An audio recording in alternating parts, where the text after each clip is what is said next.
Ledakan mengguncang pangkalan PLA dan mengejutkan negara. Putra Zhang Yuxia mengklaim ayahnya telah tewas. Apakah Liu Zhenli dan Zhang Yuxia dieksekusi secara rahasia? Sejak penangkapan anggota Biro Politik sekaligus Wakil Ketua Komisi Militer Pusat, Zhang Yuxia, bersama Jenderal Liu Zhenli oleh Xi Jinping, militer berada dalam kekacauan.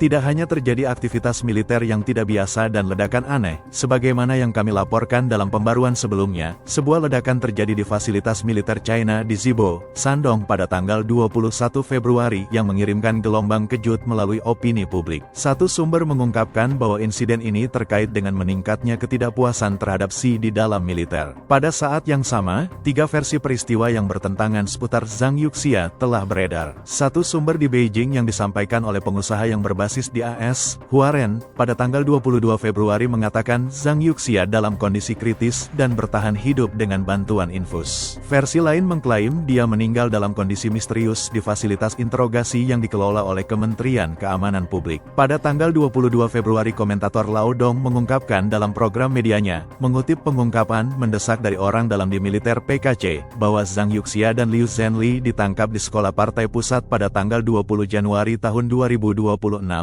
dan dieksekusi secara rahasia dalam waktu 1 hari. Seluruh proses terjadi dalam kerahasiaan penuh tanpa dokumen putusan, tanpa pengumuman resmi, dan tanpa catatan serah terima jenazah. Komentator Lao Dong menerima permohonan mendesak dalam program medianya yang diduga berasal dari putra Zhang Yuxia, Zhang Xin.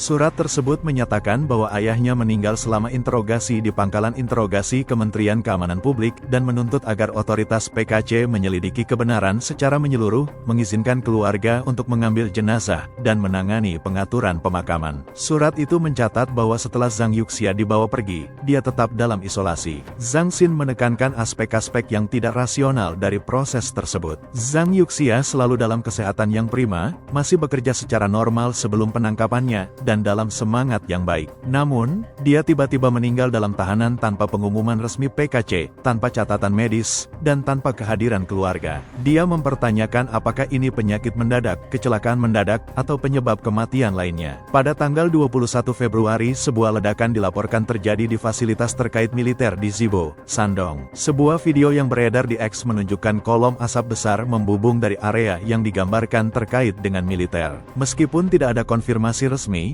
insiden tersebut dibingkai oleh beberapa pihak sebagai bagian dari gelombang kejut yang lebih luas di dalam PLA menyusul pembersihan tanggal 20 Januari. Rumor bahwa Zhang dan Liu sudah berada di bawah penyelidikan telah beredar di dalam militer selama hampir 2 bulan sebelumnya. Hal ini menunjukkan bahwa pembersihan tersebut bukanlah langkah improvisasi yang tiba-tiba, melainkan puncak dari kampanye yang telah dipersiapkan. Dalam sistem yang sangat tersentralisasi seperti itu, kekacauan seringkali dimulai di tingkat bawah. Pejabat tingkat menengah mungkin menyimpan ketidakpuasan yang mendalam, namun tetap diam sampai seluruh struktur tampak goyah. Begitu batu bata pertama ditarik, reaksi berantai pun dimulai. Dampak pembersihan ini juga dikaitkan dengan pangkalan pelatihan Zurihe di Mongolia dalam Pusat Pelatihan Operasi Gabungan Terbesar PLA.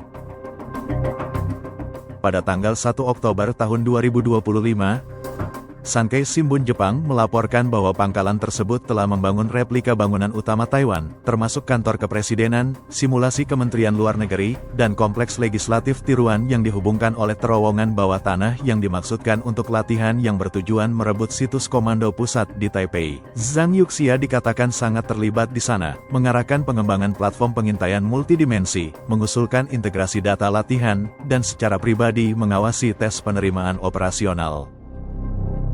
Dia digambarkan sangat akrab dengan setiap detail latihan. Namun, sejak Desember tahun 2025, laporan latihan tembakan langsung di Zurihe praktis menghilang. Seorang sarjana bermarga Wang mengklaim pangkalan itu menghentikan pelatihan selama sekitar 1 bulan. Dalam sistem PLA, latihan besar memerlukan persetujuan dari Kantor Komisi Militer Pusat, CMC. Ketika bagian atas sedang dalam gejolak, pangkat yang lebih rendah cenderung memperlambat segalanya untuk menghindari kesalahan politik. Zhang Yuxia secara luas dipandang sebagai salah satu perwira senior yang mampu memberikan ancaman nyata bagi Taiwan, dan dia juga dianggap oleh banyak orang sebagai sosok yang berhati-hati terhadap opsi militer paksaan. Menyingkirkannya mungkin telah melenyapkan pusat kekuasaan independen di dalam PLA, tetapi itu juga menimbulkan kerusakan parah pada kohesi komando dan kesiapan tempur. Dalam upaya melindungi dirinya sendiri, Xi mungkin secara tidak sengaja telah menyabotase rencana militer yang pernah ia dorong terhadap Taiwan. Strategi sekarang bergeser dari intimidasi militer murni ke infiltrasi politik, menetapkan kondisi internal untuk potensi konfrontasi lintas selat pada tahun 2027